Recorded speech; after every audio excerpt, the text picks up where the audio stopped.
Dinuwag ng fans ang concert ng Grammy Award-winning band na Linkin Park sa Mall of Asia Arena kagabi. Benefit concert din ito para sa mga biktima ng bagyong Sendong. Balitang hatid ni Mav Gonzalez.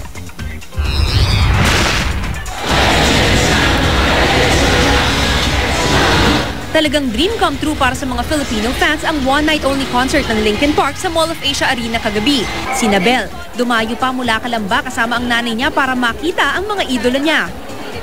Yung first kasi nilang concert, minor pa ako nun, so parang wasn't able to go and watch their concert. Pero ngayon, luckily, I won 2 free tickets, so that, yes. So anong pakiramdam? Nakita mo sila in person? Sobrang saya, tsaka basta hindi ma-explain, worth the wait. Masaya. Hindi naman po masyado maingay. Hindi naman, okay lang.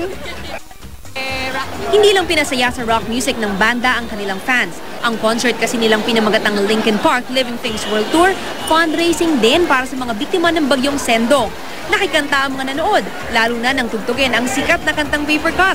Ang fans may dala pang mga posters ng Grammy Award-winning band. Ang isang ito nga, sinulat pa sa braso ang pangalan ng banda. I love Linkin Park so much. Wala na akong boses. I was influenced by my brother.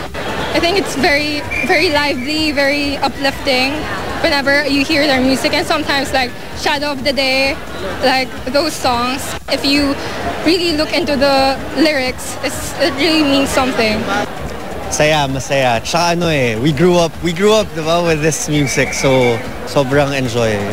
Awesome feeling, because nag-enjoy ka na, tapos nakatulong ka pa.